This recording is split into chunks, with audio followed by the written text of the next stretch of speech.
The investigative focus tightens on Andrew Mountbatten Windsor.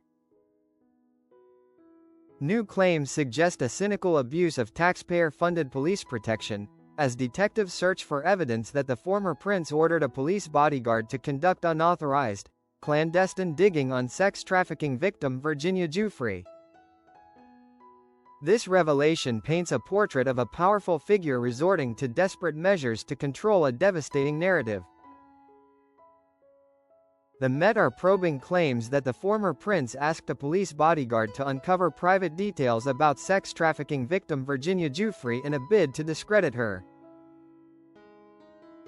This allegation elevates the scandal from a matter of personal association with a sex offender to a potential misuse of public office and police resources for personal gain and intimidation.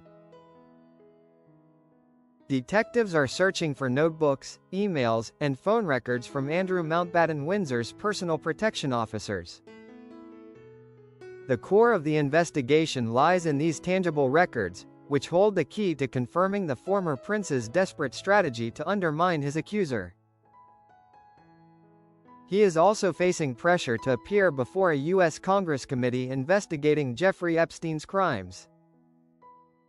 The double pressure from both British law enforcement and American lawmakers symbolizes the international gravity of the situation. Last month, claims emerged that Andrew asked a personal protection officer to dig up information on Giuffre. According to a 2011 email, the former prince asked his taxpayer-funded police bodyguard to investigate Ms. Giuffre, handing over her date of birth and social security number. The specificity of the information, date of birth and social security number, suggests an intent to conduct a thorough, possibly illegal, background check, aiming to find flaws that could be exploited. The 2011 date places this action right at the beginning of the crisis. Andrew has not commented on the claim. The Met has said it was still looking into the allegations. The Independent Office for Police Conduct previously said it had contacted the Met, but the force had yet to refer itself to the watchdog. The reluctance of the Met to self-refer to the IOPC raises questions about internal conflicts and the sensitivity of investigating a former senior royal, suggesting an internal psychological struggle to apply the law equally. The psychological evidence trail, notebooks and the power dynamic. At least 2 of Andrew's former protection officers have been quizzed by Met detectives investigating the claims, The Sun reports. The police officers, who were bound by duty to serve the royal, are now central figures in an investigation that could expose a gross breach of trust. The Met say they are considering whether any further assessment or review of the case is necessary following the emergence of the emails sent by the former prince. A source told The Sun, as part of the initial examination of the case, officers are currently trying to establish what material is available. They are actively seeking to find emails and communications from Andrew's royalty protection team, as well as their notebooks. The notebooks are a critical focus. While internal police emails may be deleted after 6 years, notebooks of royalty protection and electronic devices are held for 3 decades, the insider added. These physical, contemporaneous records are likely to contain details on movements, conversations, and specific requests made by Andrew, offering an unvarnished view of the prince's conduct and state of mind during that crucial period. Ex-Metropolitan Royal Protection Command Chief Di Davies told The Sun, "I have to ask why the Met are taking so long to start a proper investigation, as there's a clear prima facie case here." Mr. Davies said that had it been a general member of the public asking a police officer to do such a thing, the force would have been knocking at our door. The sharp public critique from a former senior officer highlights the perceived double standard and the psychological toll the case takes on the police force's reputation for impartiality. He also believes the notebooks, as well as other documents held by Andrew's former bodyguards, could reveal where he was when Ms. Giuffre claimed she had sex with the former Duke.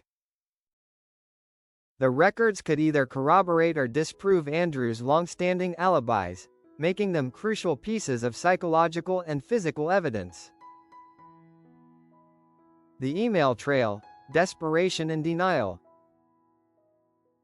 Andrew asked his protection officer to dig into her past, 2 months after the infamous photo of him with her and Ghislaine Maxwell came to light.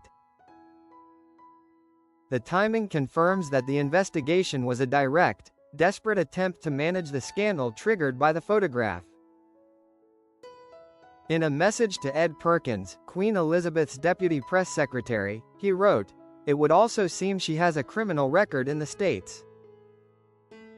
I have given her DOB, date of birth, and social security number for investigation with XXX, the on-duty PPO, personal protection officer."